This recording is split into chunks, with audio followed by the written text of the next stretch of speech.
Hello friends. आज की इस वीडियो में हम बात करेंगे टैक्सेशन लॉ से रिलेटेड एमसीक्यू के बारे में।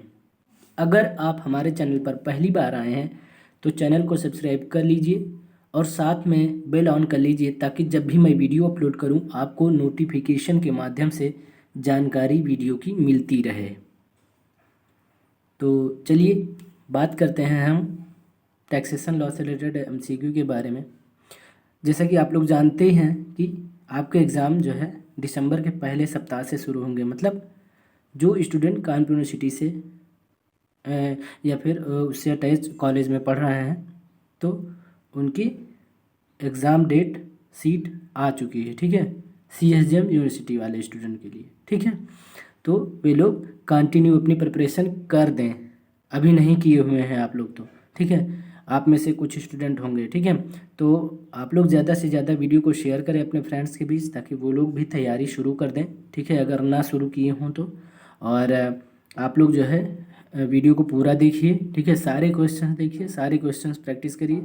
और जितने ज़्यादा बार आप क्वेश्चंस की प्रैक्टिस करेंगे क्वेश्चन आंसर की, उतने ज़्यादा आपको तैयार रहेगा और आप एग्ज़ाम में अच्छे मार्क्स ला पाएंगे। तो चलिए बात करते हैं क्वेश्चंस की। तो वीडियो में हमारे साथ अंत तक बने रहिएगा।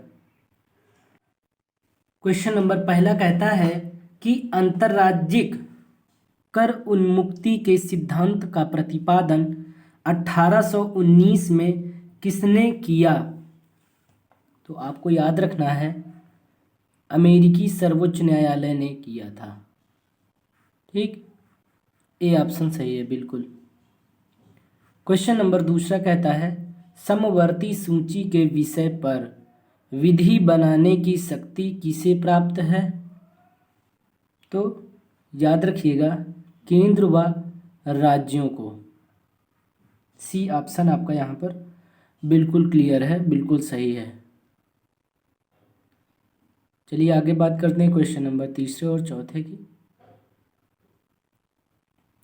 क्वेश्चन नंबर तीसरा कहता है चयनात्मक अनुदान किस प्रकार का हो सकता है? तो आपको याद रखना है चयनात्मक अनुदान जो होता है वो मैचिंग भी हो सकता है और गैर मैचिंग भी हो सकता है। ठीक, तो यहाँ पर सी ऑप्शन सही होगा, ए एवं बी दोनों। ठीक है, क्वेश्चन नंबर चौथा क्या कहता है? क्वेश्चन नंबर 4 क्या कहता है कि ऊर्ध्व वित्तीय संतुलन को कम या समाप्त करने के लिए समन्वय की किस विधि का प्रयोग सामान्यतः किया जाता है? तो यहाँ पर आपको याद रखना है कर समन्वय और अनुदान द्वारा समन्वय। ठीक, तो यहाँ पर ए एवं बी दोनों द्वारा। ठीक, सी ऑप्शन सही है आपका यहाँ पर। क्वेश्चन नंबर 4 में सी ऑप्शन बिल्कुल करेक्ट है।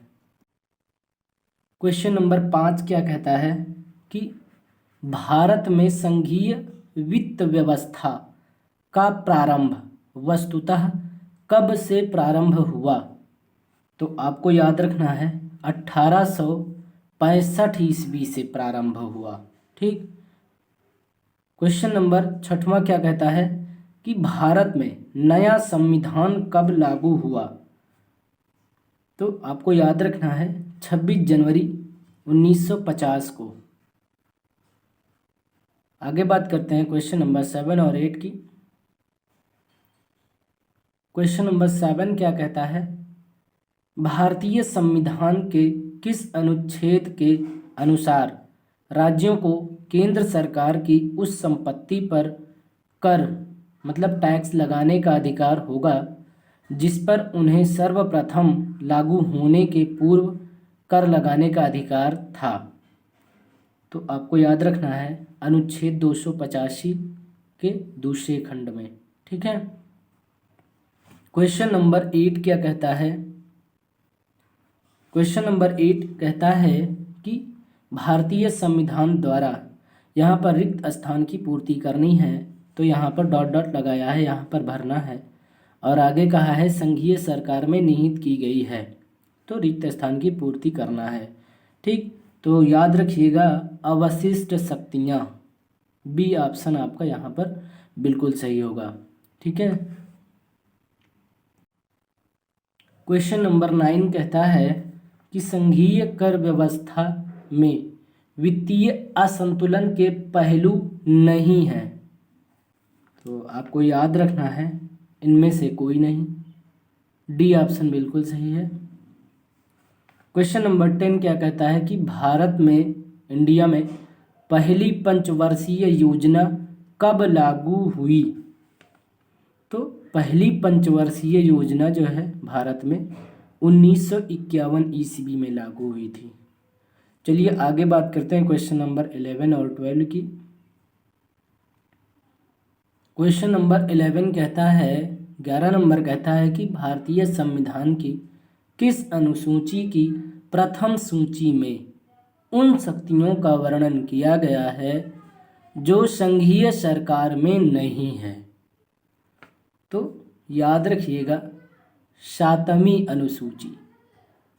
ठीक है, बी ऑप्शन आपका यहाँ पे बिल्कुल सही है। क्वेश्चन नंबर 12 की बात करते हैं। क्वेश्चन नंबर 12 क्या कहता है कि राज्यों द्वारा लगाए जाने वाला कौन सा कर है? तो आपको बताना है यहाँ पर भूमि पर लगान, कृषि आय पर कर और क्रय विक्रय पर कर। ठीक है, ये सभी यहाँ पे डी ऑप्शन सही होगा। भूमि पर लगान, ठीक, और बी में कृषि पर कर और सी में क्रय विक्रय पर कर। ठीक, तो ये सभी डी ऑप्शन आपका यहाँ पर बिल्कुल सही होगा। क्वेश्चन नंबर 13 क्या कहता है, 13 नंबर क्या कहता है कि भारतीय संविधान का कौन सा अनुच्छेद राज्यों की संपत्ति तथा आय को संघ के करों से विमुक्ति प्रदान करता है? तो याद रखिएगा अनुच्छेद 289। ठीक, क्वेश्चन नंबर 14 क्या कहता है, राज्य सूची में वर्णित विषयों पर केवल विधि बनाने की शक्ति किसे प्राप्त है? तो आपको याद रखना है राज्यों को प्राप्त है। ठीक, क्वेश्चन नंबर 14 का बी ऑप्शन बिल्कुल सही है। चलिए अब आगे बात करते हैं क्वेश्चन नंबर 15 और 16 की। क्वेश्चन नंबर 15 क्या कहता है कि अनुदान के मूल उद्देश्य को प्राप्त करने में किस प्रकार के अनुदान की आवश्यकता होती है? तो आपको याद रखना है मैचिंग अनुदान। ए ऑप्शन आपका यहाँ पर बिल्कुल सही होगा। क्वेश्चन नंबर 16 क्या कहता है कि भारतीय संविधान जो है वो कैसा संविधान है?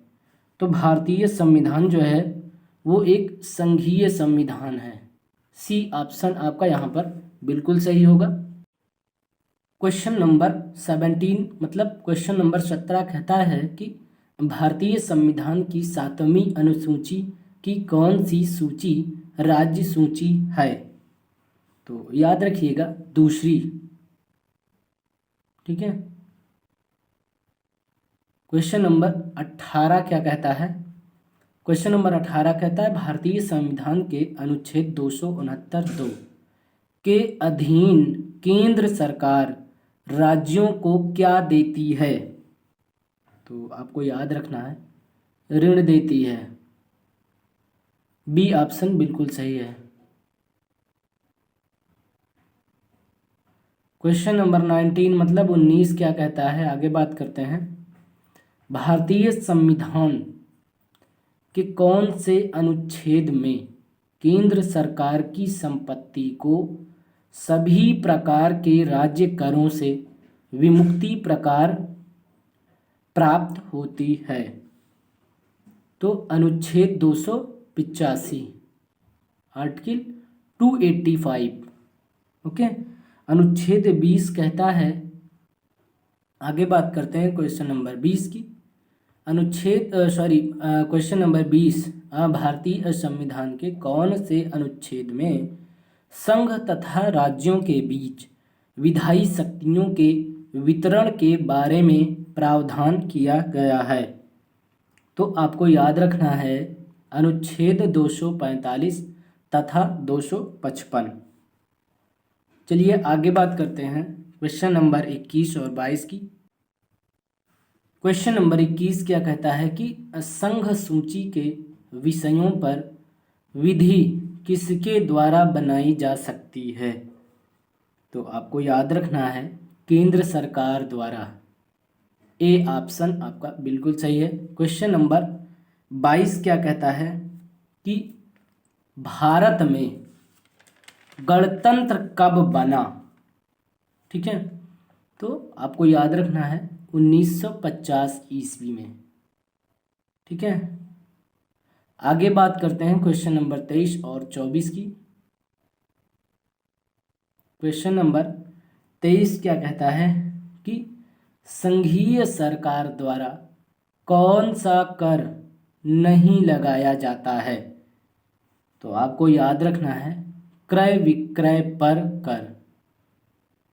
क्रय विक्रय पर कर जो है वो संघीय सरकार द्वारा नहीं लगाया जाता है। क्वेश्चन नंबर 24 कहता है भारतीय वित्त आयोग का मुख्यालय कहाँ है? तो भारतीय वित्त आयोग का मुख्यालय नई दिल्ली में है।